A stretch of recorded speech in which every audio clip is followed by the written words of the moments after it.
everyone. It's my money lady, Patrina Dixon. Our episode today will be about income. Income is the ability for you to earn money in exchange for work or services. Some of you may be receiving allowance or income for chores or helping out around the house. Some of those services may include cutting the grass, carrying groceries, doing laundry, or even babysitting. The money you receive in exchange for the services you provide is called income. One way to maximize your income is to evaluate your strengths and skill set. Simply think about things you enjoy doing for services people need, and those ideas may be ways you can earn income. It's really easy. The truth is, you can turn just about anything into a profitable service with the right plan. Your plan should include how you can earn income now and how you can earn it in the future. Some people earn money independently by owning their own ideas, business, or products. Other people earn money by working as an employee for another person or company.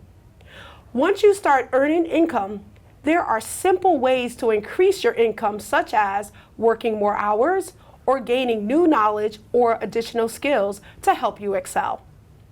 The key is to have a combination of education and skills. Your level of education and skill set may determine the level of income you receive, meaning when you know more, you can charge more. Today, I have one of my paid interns here with me, Mr. Jaden Monroe. Welcome, Jaden. Thank you, Patrina. How are you? I'm well. So tell our viewers a little bit about Mr. Jaden Monroe. I'm Jaden Monroe. I'm 18. I was a student at Port Richmond High School, graduated from that, and I'm interested in sports, and I want to pursue a career in sports management. All right, great. So, Jaden, this whole segment is about income. How long have you been earning your own income? I would say I've been earning my own income since I was at age 15. Age 15, wow. Yes, So that's been a little while. So Yes, tell us a little bit about that. In New York, they have programs called summer youth programs where they allow youth such as 15, 16, all the way up into 22 to make a certain amount of income during the summer. Great. So, and now since you've been here up in this area, Yes. where are you working now earning your income? I'm working for It's My Money. Yay, love that. Yes. So tell us a little bit about, earning your income is one thing. How has that made you feel when you had your own money, when you're going out making your own money, having your own money? What does that do for you? What it does for me, it makes me feel more independent. It makes me feel more responsible because I'm earning my own income and I don't have to depend on anybody else to help me. I love it. I love it. So you worked in New York doing what you Yes. did there, and now you're working here. How do those two work experiences compare when you were younger, so under 18, and now over 18? They were a little different because It's My Money is a little different than the summer youth program. The summer youth programs, they will have you work in different places. For example, when I was 15, I was working for a housing agency. But when I was 16 and 17, I was working for summer youth camps. Oh, okay, great. So now, I'd be remiss if I didn't say that. So you were working for It's My Money. Yes, And yes. I have to ask you, because with every paycheck in his pay stub, he gets a budgeted envelope. So tell us, how have you incorporated budgeting in with your income? I incorporate budgeting into my income. I use the budget envelope system to budget my money.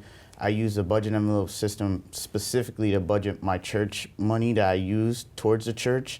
And then sometimes I use my budget envelope for outside of church reasons. For outside, is there one specific item that you needed help with cutting back spending on Yes. from your non-church stuff? Yes, that is food.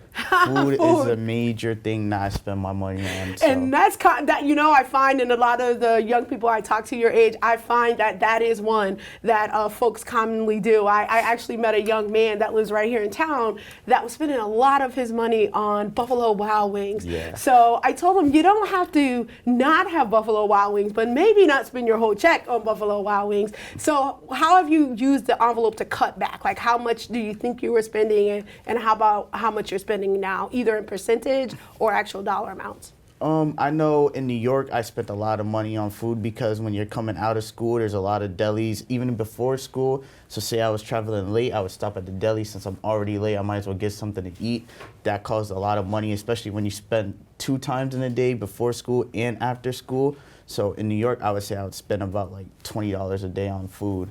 which This is young man can outrageous. eat, guys. You're Yes. that $20 a day at deli, and that you said that was before school? Yeah, before and after. Oh, okay, got it. Yeah. So now, how have you curbed your food spending using the budget envelope? I use the budget envelope, so I put a specific amount inside the budget envelope. So once I use that much money for the food, I can't spend no more money on food. Until you get paid again. Yes, until I get paid again. Love that. So, and I love that you're using an example that is actually something that probably a lot of people your age can relate to, because not everybody have the same things that they spend a lot of money on. But again, food seems to be one that's really common. So if that's one that you're spending a lot of your income on, you can definitely, again, still spend money on food, but maybe cut back on some of the money you're spending on food so that you can save a little bit in other ways. So anything that you want to share with the listeners about, again, overall income and making income and how you've made your choices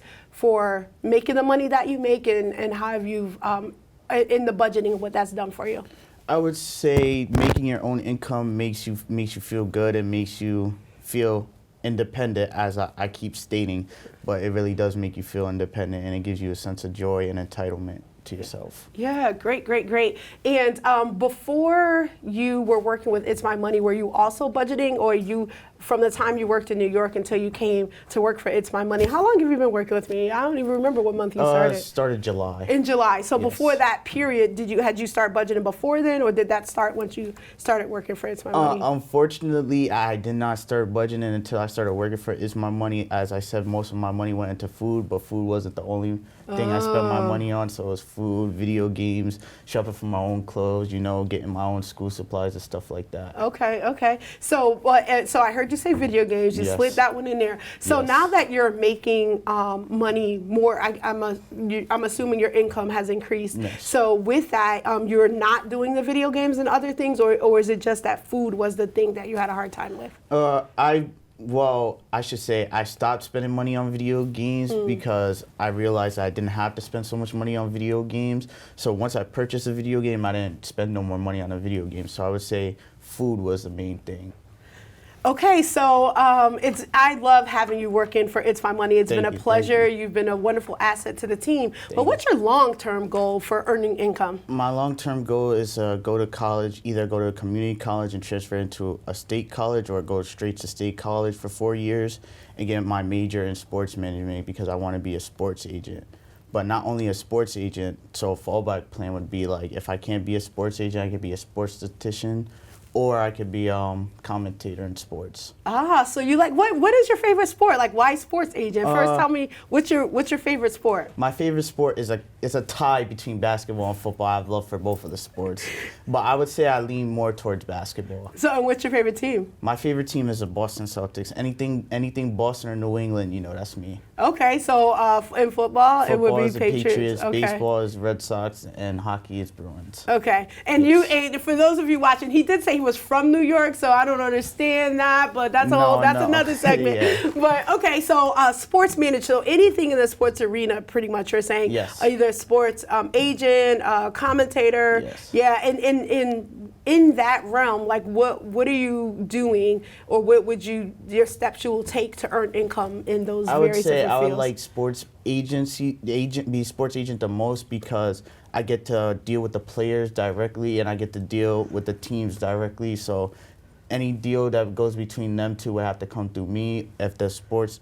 player wants a shoe endorsement with McDonald's, any type of thing like that, have to come through me. So I like that. So it sounds like he's like helping to negotiate the income of the players. That's what you're saying, in addition to yours. Yes. Okay, love that. So that's great aspiration. So I know that I met a couple sports agents that I'm connecting you with. So I'm looking forward to see what comes of that. So tell me, I have to ask you watch the show Ballers that have the sports agent there? No, I haven't watched it yet. She's been trying to get me to watch it, but I haven't watched it yet. No, I think that's a great show. One, because it shows different things that those athletes go through, but as well as the agents that are representing them. So I think that's really good. And I think the last one, if I'm not mistaken, he actually now is becoming an owner of a team, which is really interesting. Do you have future aspiration for ownership of team? Yes, but it would take a long time because owning a team costs a lot of money, but it's not just that. It takes a lot. It's like a stressful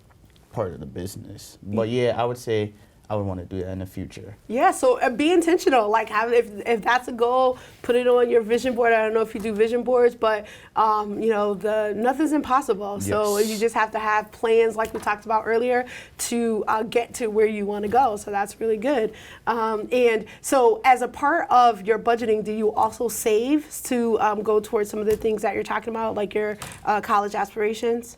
I haven't been saving yet because it's been a little hard, but I will. I have tried to save. Yes. So I will start saving soon. All right, great. So, I'm going to end this segment soon, so he doesn't want to increase his income working at It's My Money. No, but this has been great, Jaden. I love that you've been working since you were 15 years old, and taking advantage of the programs that New York had to offer, and that you came to be a part of the It's My Money team. Again, you've been a great asset to the team. Thank you. And I look forward to being a part of your future endeavors. Thank you. I love being a part of it. It's My Money team. Thank you. Yeah, thank you for being on the It's My Money show, and thank you for watching another episode of It's My Money with your favorite finance coach, the It's My Money lady, Patrina Dixon. Have a great evening.